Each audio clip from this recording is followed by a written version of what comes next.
I just had someone come over to my booth and tell me that the event is no longer happening and that we are being told to clean up.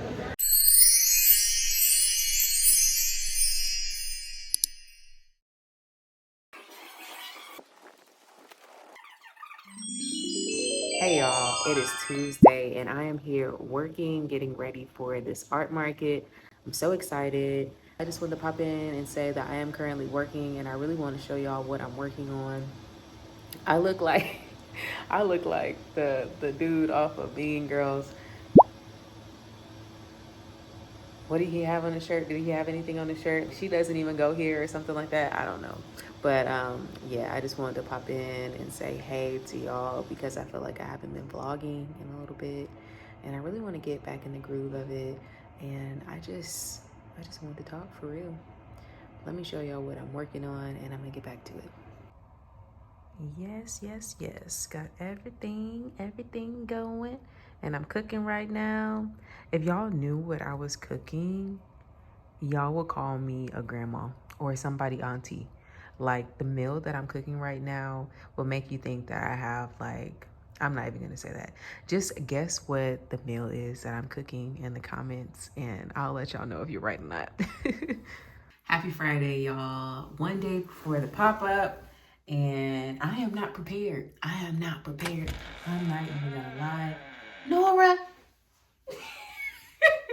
Baby girl has joined the party. She is right here. So if you hear some little baby coos, just know baby is right here. Anyways, I am not as prepared as I would like to have been for this pop-up, but I have gotten a lot of stuff done. That being said, I have some more things to do as far as just making that price sheet. I need to make some more display signs. I need to make more earrings. What else do I need to do? You know what? I feel like some of the stuff on this list was just like really good things or things that I would have liked to have had for this pop-up, but I didn't necessarily need. So for example, my phone straps, I think I've sold literally one at a pop-up. So I don't think that I need to invest time currently today, and God bless you. I don't need to stress and make some for tomorrow's market. It's just not worth it in my opinion. So I'm gonna mark that off my list. I need to make some claw clips. I need to make some more earrings to fill out my display because it's pretty empty. And then, like I said, the price sheet, and then I need to make an accepted payments sheet. Make 2 bows for hypoallergenic display. Okay, I can do that. And then I need to make some bow bookmarks. I want to show y'all something that I made recently, and I'm super excited about just like debuting it. Is that the correct word? The correct term? Debuting it? Debuting? Anyways, I'm gonna bring it to my pop-up tomorrow and just see how it performs. It's like a fake, like the fake cake trend. It's a fake cake compact mirror. And eventually I'll be doing something else as far as just like the fake cake design, but I wanted to see how they did at this pop-up. But I feel like they're gonna do extremely well. Like, it's just so cute. The official drop for like the fake cakes and the compact mirrors and stuff won't be until March. I think I had planned to drop it on the first day of spring, so you have to stay tuned for that. Let me show you what they look like. How cute is that? Like, come on, tell me I'm not tripping. Like, what? No. But look, it's literally a fake cake, but it's a compact mirror and it's high quality too. So it's a mirror and it has like the regular mirror reflection, and then it has like a 2-time. You can do like close up and then you can do just regular. I really like it. I think that they're gonna do really well. I think it's really on trend with everything that's kind of like, you know, like popping right now. So like I said, I think it's gonna do well. I'm excited to bring it to the event tomorrow, and during the recap, I can let y'all know how they do, if people are attracted. Thank you, baby. See, Nora even said, whoa. But I can let y'all know if people are attracted to them, how the price point fell, and everything. Because right now with the price that they're sitting at, it's more of not a break even, but I don't think I'll be able to sell these wholesale if I want to keep my profit margin where it's at. So this is just going to be something that I sell solely probably on my online website and then at my pop-ups.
And they're telling us that the music is so loud that we have to end the show.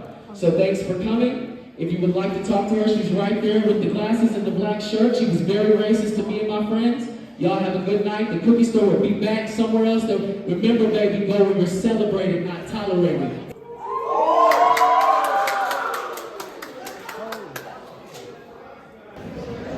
Hey y'all. So I'm gonna get into more detail about everything that happened, but I just had someone come over to my booth and tell me that the event is no longer happening and that we are being told to clean up. So long story short, this event is being canceled. And there's so many vendors here. There were so many artists that came prepared to perform. So it's just sad to see that everything is gonna close down. From what I see is likely just discrimination and just pure racism. But again, I don't have full details about everything that happened. Yeah.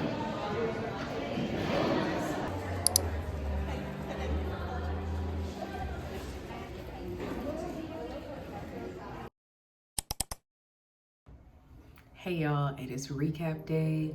Today is February 16th and it is Friday.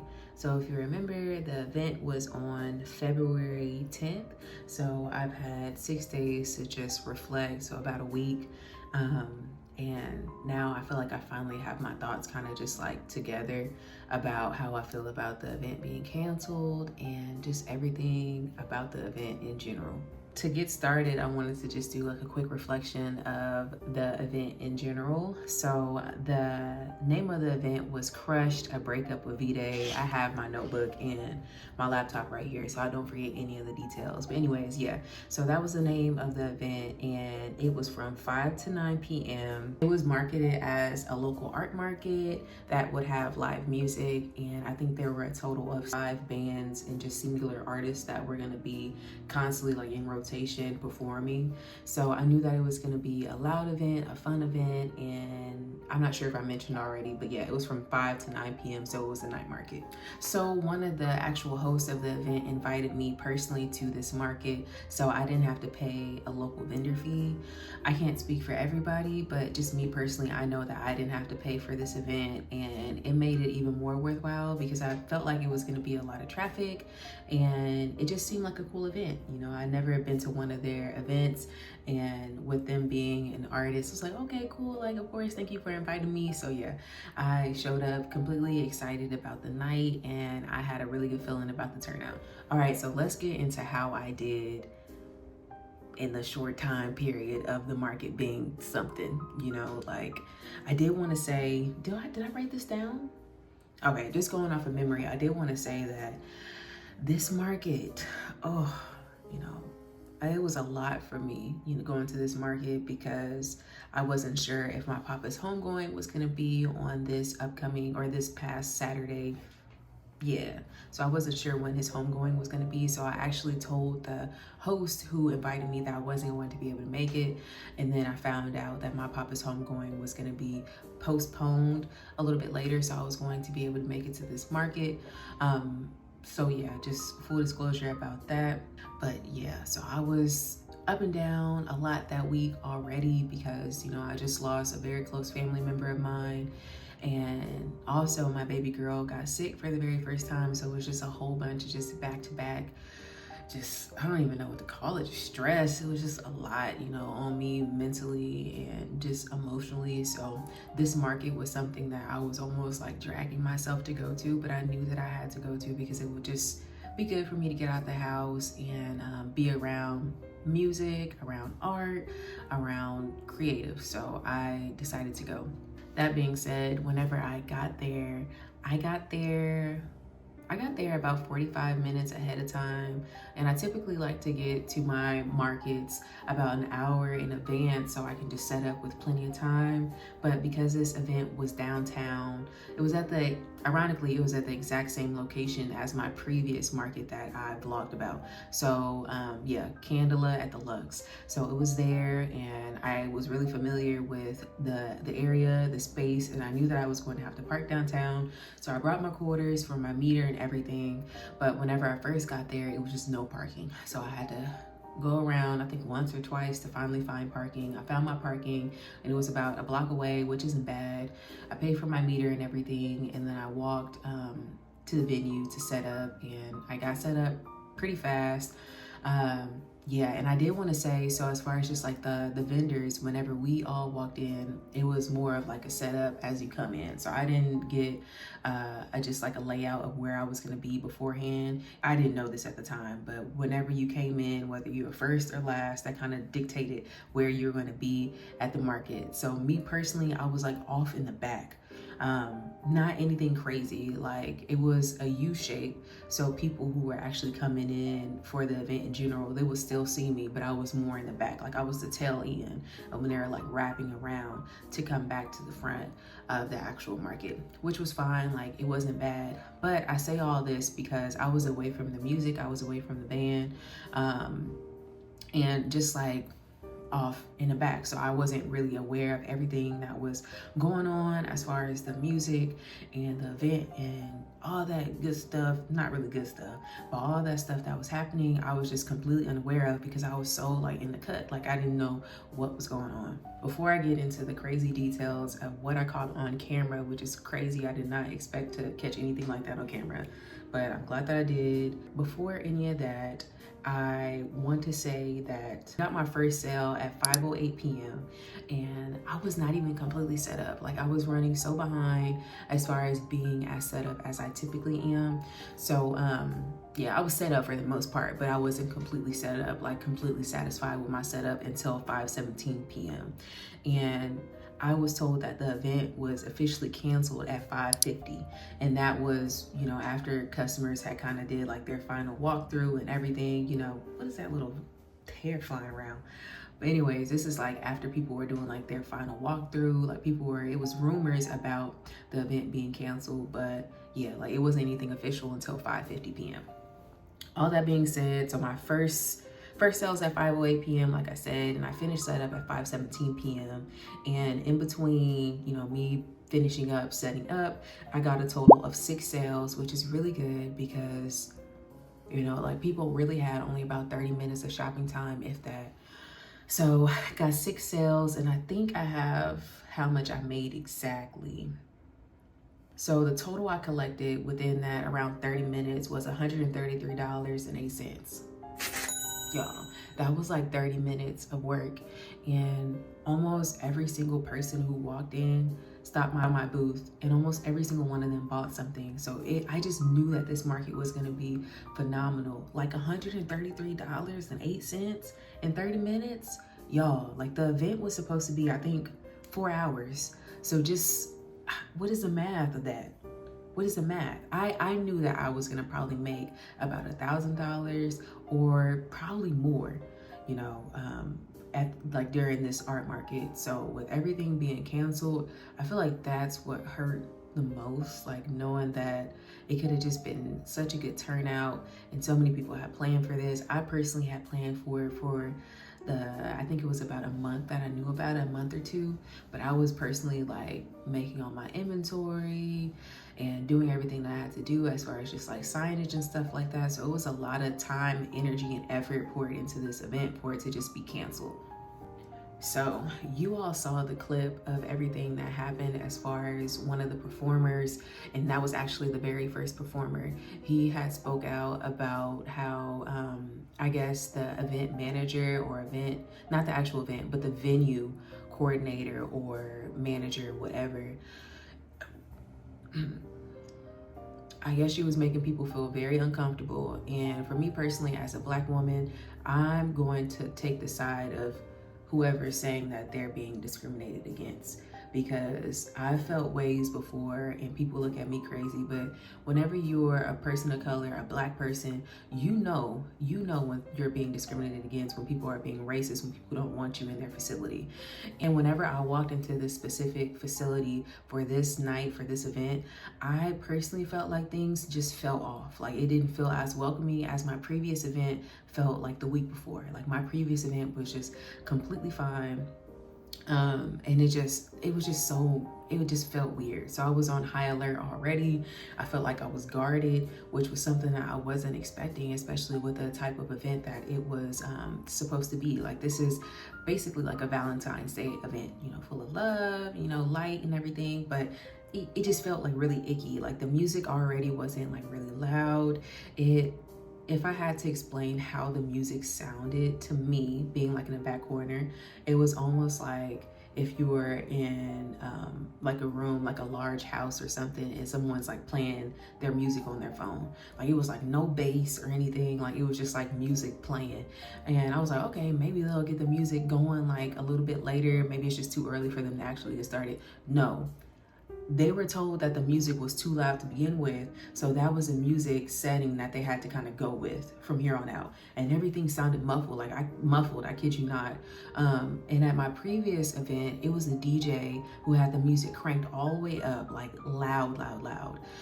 So it was just, it just felt weird. I was like, what is going on? Like, why isn't the music like jumping like it was at the previous event? I was just so confused, but I didn't have anyone that I could talk to because the host that I knew, she wasn't around because she was going to be performing later in the night. And like I said, I was a little late, so I didn't really know what was happening. The clip that you all saw was me kind of just doing a mini tour so you could see what the actual event looked like. And in the midst of me, you know, filming for the mini tour, I caught the clip of the artist basically going off about how he was treated, how him and his band member was treated, and a lot of other performers. And I was just like, huh? Like, what's going on? Like, I knew that something fell off, but this is what it is? Like, someone is being blatantly racist and discriminating against the performers here. So I'm just like ears open and I'm looking like, what is going on? And long story short, he said what he had to say, and then it was just that. Whenever I went back to my table, I was still very confused about what was happening, but I was on high alert, high guard, because, you know, if someone is telling you that the venue coordinator is racist, I'm a Black woman. I'm like, huh? I'm on high alert. I got my taser ready. I see where the exits are. I'm like, what is about to pop off? Like, I just didn't know. And I wasn't even set up for about 30, 40 minutes. So I was just like, come on, y'all. Like, what is going on? Basically, after about 10 minutes of the event, one of the hosts came over to me and let me know that the event was being canceled. And I didn't ask many questions, but why? Like, why is the event being canceled? And they told me because the music was too loud. And I was very confused because, like I said, it was marketed as a live music event. So I stuck around a little longer because I saw all the other vendors sticking around, and it was still like a round of customers walking through. So I just, you know, like I stuck around. Like I said, I was all the way in the back, so I felt safe. I stuck around, and eventually the person who invited me to this event, they came over and they started talking to me about what actually happened. And according to them, the music was too loud to the event coordinator, who had double booked or triple booked the space for people who to also watch films. So it was movies playing while we were having a live music and art festival. Those two don't know. Like, it was, someone messed up. The event coordinator, the venue coordinator, she messed up with booking a live music art market and a film. Those don't go together. So basically, she was trying to cover her own butt, and she was telling the people at the event that I was working at that the music is way too loud. Like, y'all can't play music, basically. This is a live music event. People are paying to see people perform. Like, what do you mean? So she was like, y'all can either turn down the music or turn the music off if this is as low as that y'all can get, or you have to leave. So basically the performers decided, like, we have to go and we're gonna leave. And I understand it. I'm glad that they did that. You know, because why, you don't want to perform at like a minimal level, especially live music. Like, it just wouldn't be the same. And like I said before, the performers who initially performed, it was a very diverse crowd, but the very first performers were Black, and they felt discriminated against. So they were like, you know, like, be where you are celebrated, not tolerated. I agree with that 110%. And it being 2024, I don't put it past people still being racist. Like, I went to school in Oklahoma, Durant, Oklahoma at that. So I know that people are very much still racist. So whenever he said that, I was like, that we need to leave. Like, and you know, yeah, just, yeah. There were several statements that were made after the event from the artists that were performing and also the actual event space. And it's just been a lot. You know, of course, the event space is going to say that they openly welcome anyone of any race, ethnicity, gender, any diverse background. But literally, you know, if you would have been there, you could have saw that it was definitely some discrimination happening. I feel like against LGBTQ plus community, and then also with it being a very diverse crowd. I don't think that that's the type of event that they had planned for. I just don't think that they have planned for the event to be the type of event that it was. And it wasn't even a bad event. It was literally a live music and local art market. And I just don't think that they were ready to see that the diverse amount of people that were there. Like, they didn't see just the crowd that I think that they thought that they were going to see. So they basically had to choose over, you know, accommodating us as a local art market and the live music, or whoever was there for the film festival, or a film, not even a film festival. It was literally like a live filming or something. Like, they didn't go into detail of it. Okay, all that being said, all in all, it hurts so many different vendors, artists, families who were depending on this event to bring money in for the month. I know I personally didn't have to pay a vendor fee, but I still devoted a lot of time, energy, and effort into this event. I left my family for an evening so I could go work this event. So with it being canceled, it was very disheartening and frustrating, to say the least. Just because, you know, like, I lost out on so much and the potential to gain so much, you know, not only income, but also like connections with other vendors and just local shoppers. Like, it was just a huge letdown and very unfortunate, but I feel like, me personally, I was able to learn and grow from this. Just like the artist has said, go where I am celebrated, not tolerated. And that is something that I'm definitely gonna take with me moving forward. So yeah, y'all, this did not go as I thought it would have gone as far as just this vlog, but I am very thankful for this experience because it allows me to just see things more clearly, as I always have, but to just, you know, be even more aware of my surroundings, because evidently people are obviously not as accepting as you would think that they are. So yeah, you know, it does hurt a little bit, but at the same time, you just got to grow with everything that hurts. So yeah, I hope y'all enjoyed this video at least a little bit, you know, and thank you so much for watching. I'll see you next time. Bye.